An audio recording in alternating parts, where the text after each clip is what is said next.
Hello, my name is Krista Kramer, and I'm with the Idaho Assistive Technology Project. Welcome to our Communication Access series, and this video focuses on assistive technology for deaf and hard of hearing.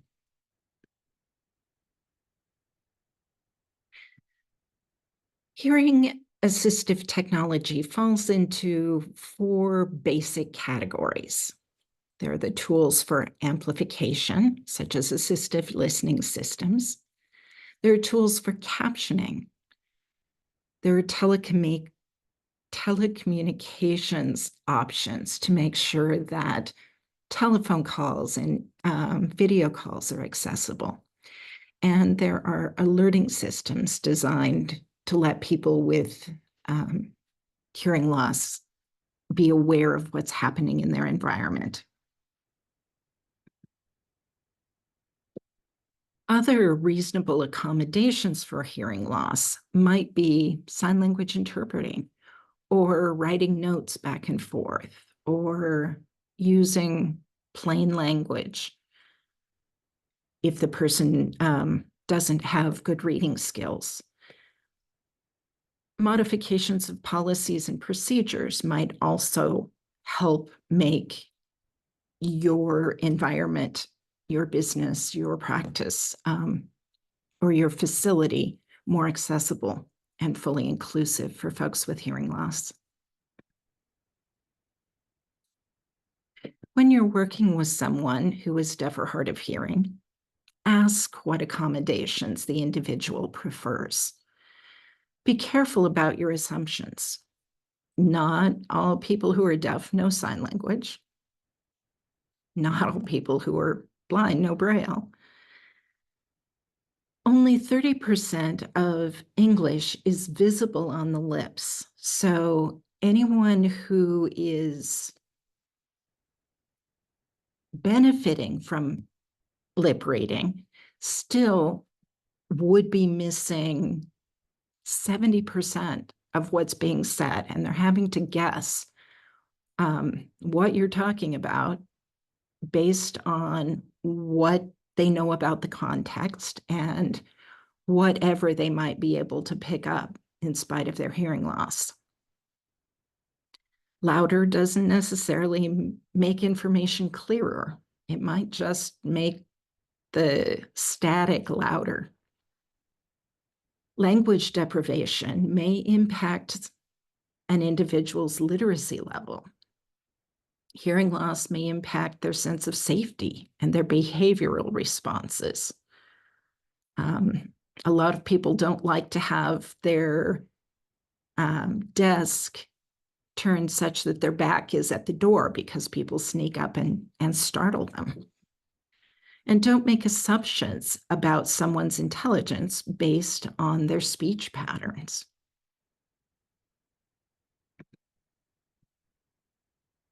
Looking back on the last few years, clear masks have been one of the things that I think could have made an incredible difference in so many lives, both for staff in programs that interact with people who are older and are more likely to have hearing loss, because clear masks allow lip reading and they allow you to see facial expression. And so much of our communication really happens not through our words, but through our expressions and our body language. And masking over the last few years has made that really hard on the deaf and hard of hearing community. All right, on to amplification and assistive listening systems. First, I want to talk a little bit about financial resources to help people acquire hearing aids, since that's one of the major and highest quality options.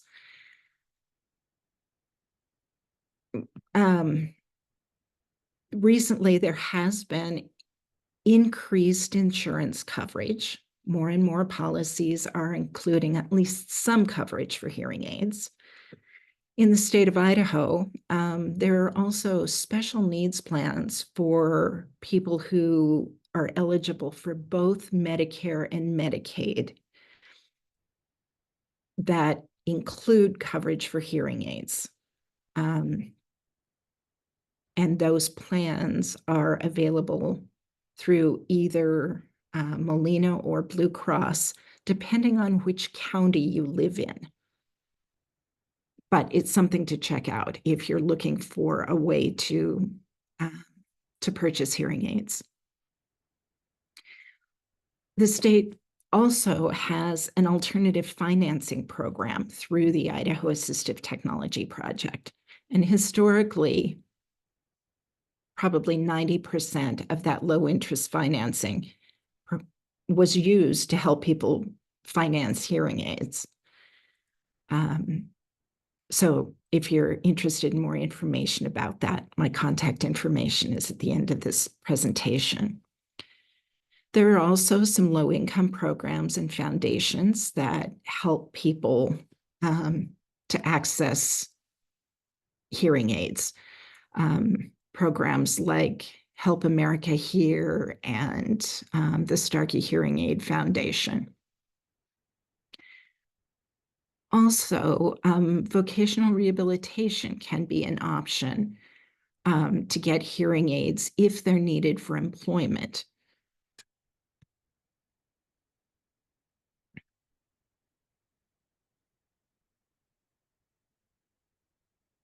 The simplest level of hearing amplifiers are personal sound amplification products. They tend to be a small device with a microphone, a volume control, and headphones, although sometimes they're actually worn on the ear like a hearing aid or earbuds, and they amplify sound. And while it isn't my intent to recommend any particular product, I do want to talk about a few different PSAPs to introduce you to the range of features that they offer. The Pocket Talker, the device on the left, has roller knobs on either side, one to adjust the volume and the other to adjust tone, from emphasizing the higher to the lower pitches, depending on your hearing loss. They're quite powerful. They operate for about 100 hours on a set of batteries, but they are limited in their ability to be fine-tuned to a particular hearing profile. And they can also be irritating if somebody drops them or sets them on a hard surface, because that noise also comes through quite loudly. The Comfort Duet, the device in the middle, has large, clearly marked buttons for volume control. So you press to go up and you press to go down. The tone control options on the Comfort Duet are only accessible by taking the battery cover off and selecting from a few presets. And having that control hidden away can actually be a feature for someone who might have dementia or otherwise unknowingly changes the settings using the rocker knobs on a Pocket Talker. The Comfort Duet, it comes with a charging dock and uses rechargeable batteries. It has a button on the front that allows you to connect the device directly to the telecoil in someone's hearing aids rather than using earbuds. So if someone does have hearing aids, it could be used as a remote microphone to get the sound directly to their hearing aids, as long as they've got a telecoil and it's turned on. The third device in this picture, the Maxi Pro, has buttons for both volume and tone control right on the front of the device. It also has the option to connect to a Bluetooth audio source, such as a smart TV or a smartphone. So this is one of those devices that can be used if someone is always turning their TV too loud and chasing everybody else out of the room. The next level of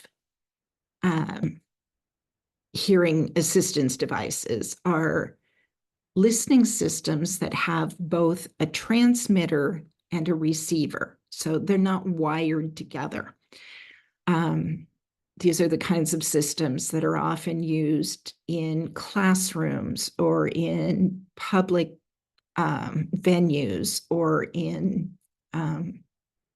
situations where the speaker and the listener are not close together. So you can clip a microphone onto a presenter or a teacher or the pastor or the person leading the activities. And the listener then gets that audio directly to a headset that they would be wearing. The device and the picture on the left is the Williams Sound Motiva FM system. The Neosonic is a listening system that has a small microphone, Bluetooth signal to a collar-worn receiver that has earbuds.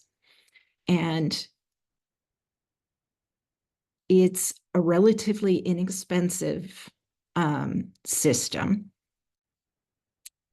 However, I have found in using that one, because it allows you to switch from receiving signal from the remote microphone to receiving signal from a microphone that's on the collar around your neck.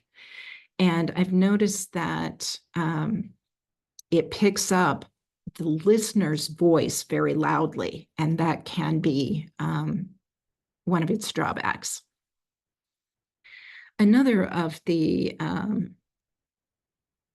options for a remote microphone and using earbuds or hearing aids as a receiver is smartphone apps.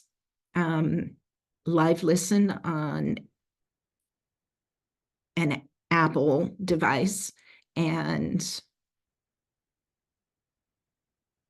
sound amplification on an Android allow you to use the microphone on your smartphone as a directional mic, or you can even leave it in front of whoever you might be trying to listen to and get that audio stream directly to either earbuds or to hearing aids if you have ones that are compatible with that particular phone. Voice amplifiers are another option that can be used in a variety of settings to help people who have hearing loss. There are a variety of them that have a speaker and either a wired microphone or a wireless microphone that transmits to that speaker. And then the speaker has its own volume control. So these are often used in situations such as tour guides and group activities. They can be used to amplify the voice of someone who has a really soft voice. And they can also be used in a situation where the person speaking is behind a glass shield or plexiglass, good old COVID shields. But I think every Subway sandwich operation in the country needs one of these as well. So that people on both sides can hear what the other one's saying.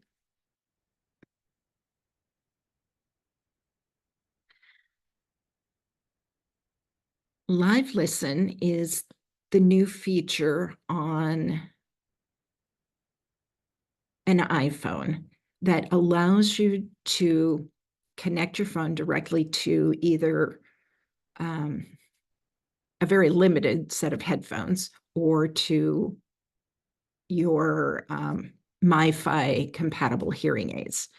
So you can add Live Listen to the control center by going into your settings, and then just connect your AirPods or Beats Pro or MiFi hearing aids to that Bluetooth signal, and then use your phone as the microphone.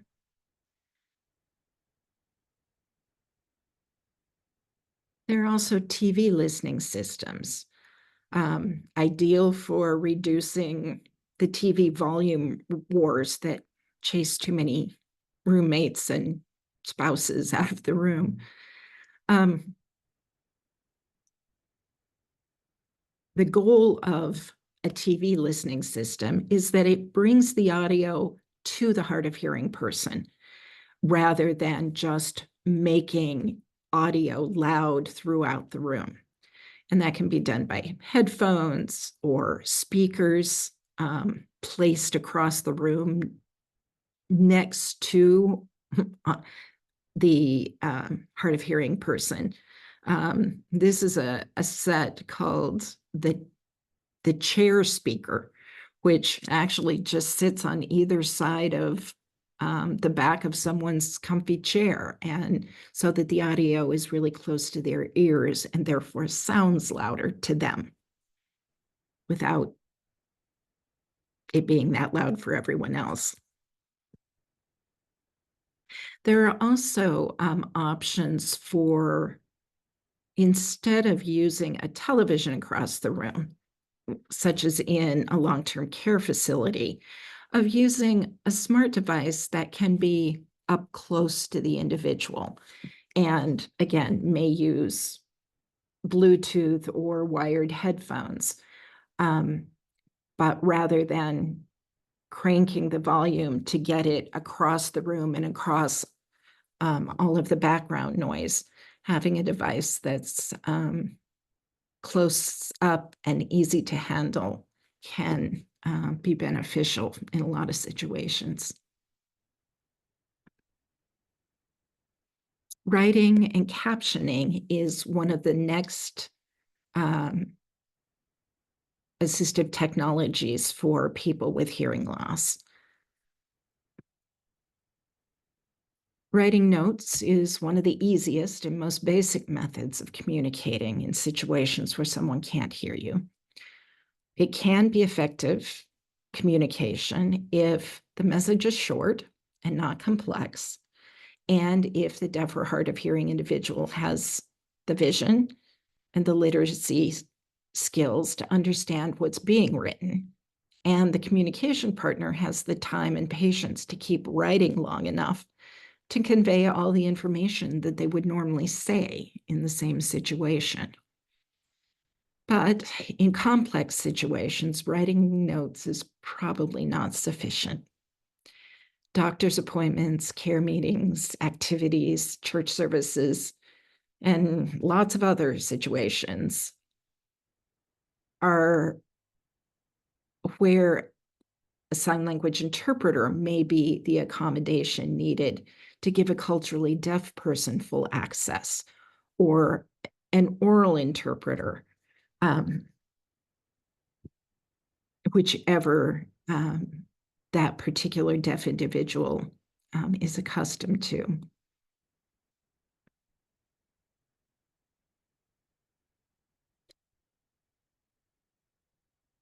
For hard of hearing people, or those who became deaf after learning language and becoming fluent in reading and writing, captioning can be amazing tools. And it's in most of your pockets already.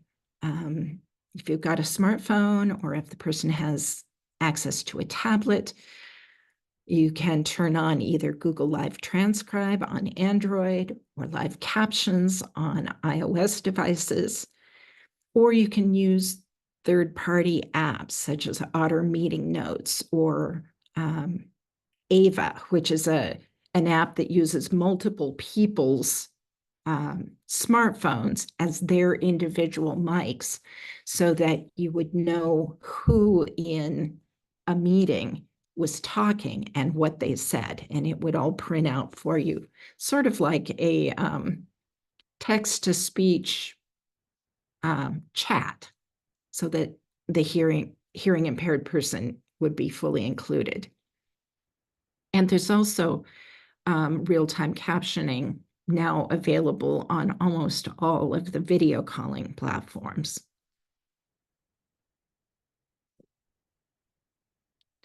Live captions or Google Live Transcribe can also be turned on any smartphone or smart device.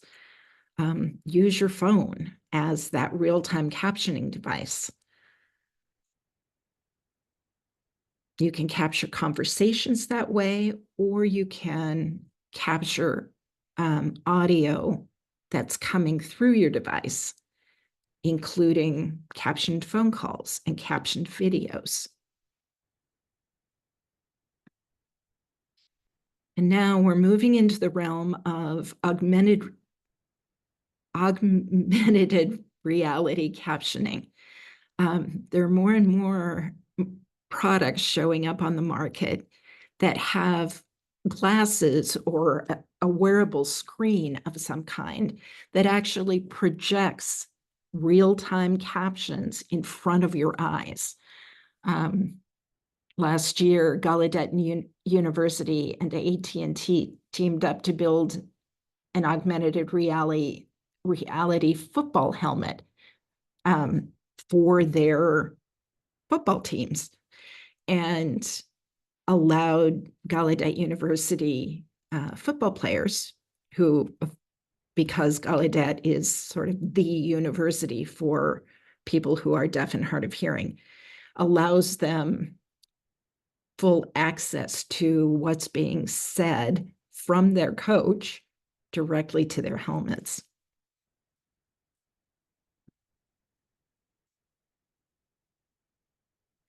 Accessible telecommunications is the next category, starting with telephone accessibility. Because telephones are such a lifeline to maintaining independence for so many people, I wanted to mention some of the accessibility options for telephone communication. Too often I hear the phrase, "I can't use their phone anymore." Well, there are options. One of those possibilities is using an amplified handset like the one in the upper left-hand corner. This is a Bluetooth amplifier that syncs to a smartphone, and it has a single button that allows you to answer an incoming call to your cell phone. Instead, you can pick up this amplified receiver and hit the button, and just like it was a regular telephone receiver. And the button also allows you, if you press and hold it, to access Google or Siri in order to make calls by voice from the handset. Captioned calling is another option, where you see what is being said by the person on the other end of a relay service directly on your cell phone. There are also simplified phones, like this one in the lower right, that only has 4 buttons on it, no numbers to dial. You pre-program these buttons with a complete phone number, and you can identify the person whose phone number that is with a picture. And they're great for children that you don't want dialing unknown phone numbers, or for someone who's having dementia issues, or even someone with vision impairment who is having difficulty dialing the phone.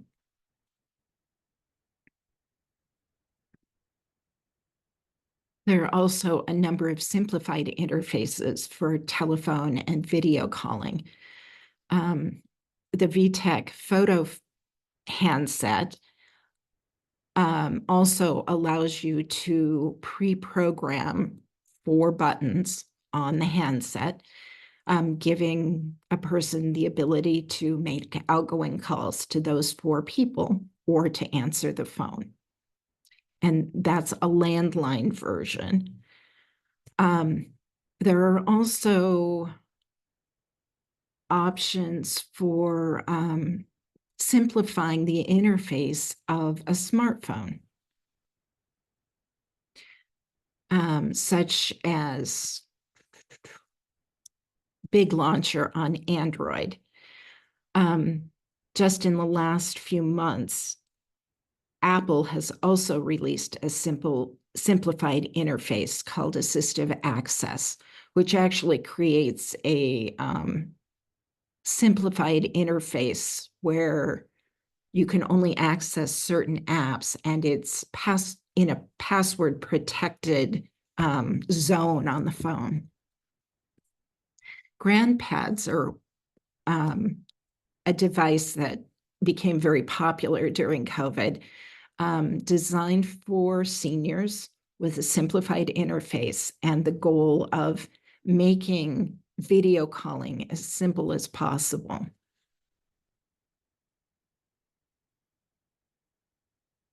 Relay services for the deaf and hard of hearing were first mandated by the Americans with Disabilities Act beginning in 1992. And they're paid for with all of our taxes in order to make telephone calling accessible to everyone.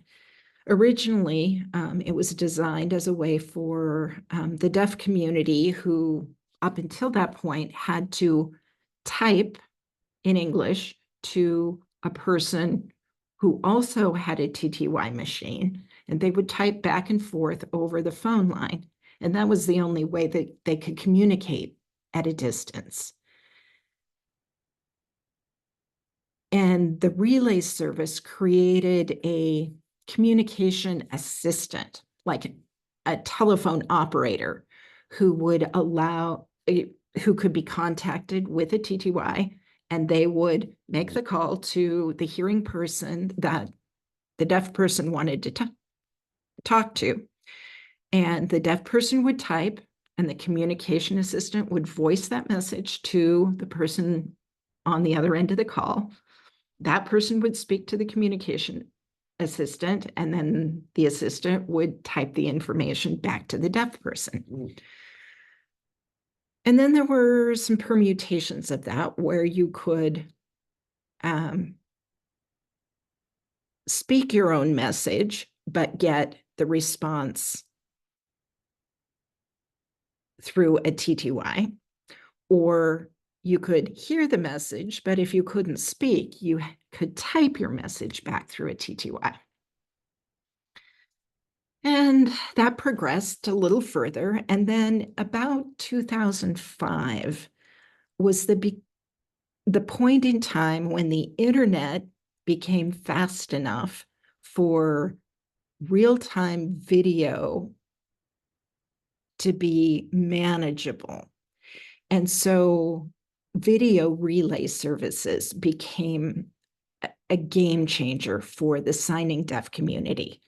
So for the first time, they could sign through the internet to an interpreter who would then voice their what they were signing to anybody that they wanted to call. And then that interpreter would sign the responses back to the deaf individual. And it wasn't until just 4 years ago that a situation has now been created, a program called Wavelo. And actually, let me show you a picture of that, where a deaf person, an interpreter, and a hearing person can all interact with each other through a video call. And that it's a brand new, very inclusive, wonderful thing, because until then, the deaf person and the person they were trying to call couldn't see each other, couldn't hear each other directly. And so they were depending on somebody in the middle to communicate all of that nonverbal information. And now they have direct access through Wavelo. Video phones also have been very popular for this last decade to 2 decades, because they allow the deaf community to sign to each other via the internet. Video relay services allow them to make those telephone calls to anyone they want to talk to using their native language.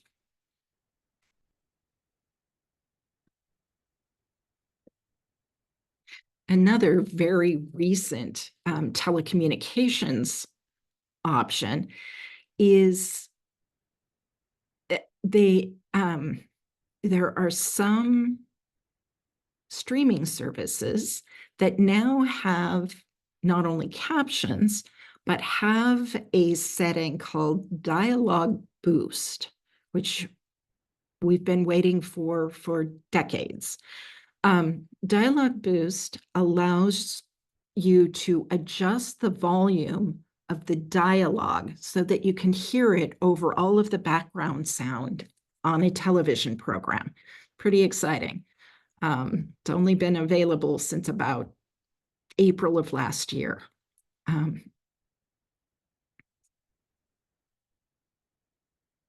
alerting systems.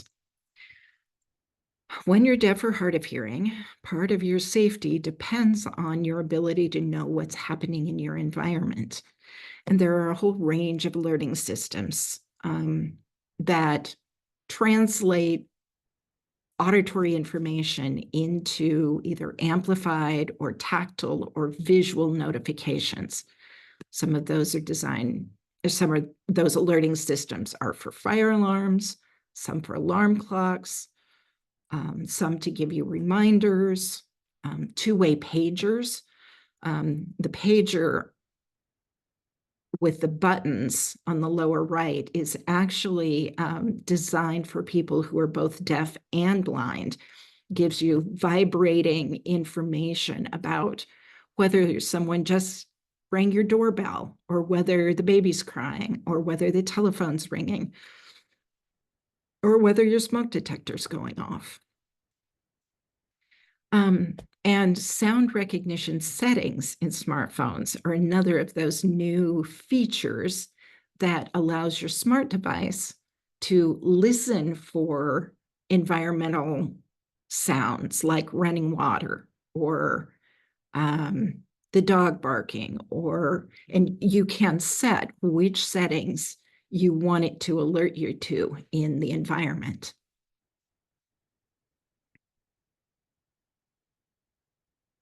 During COVID, the Idaho Assistive Technology Project participated in several communication access projects. And during one of those, we developed communication access kits. These were designed for vaccine and medical facilities, but they included things like clear masks, a whiteboard and markers for writing notes back and forth, a hearing amplifier, like a pocket talker or the Comfort Duet, a voice amplifier for situations where a louder voice was needed. We also included a small tablet for real-time captioning, or that could be used for remote video interpreting sign language interpreting if needed.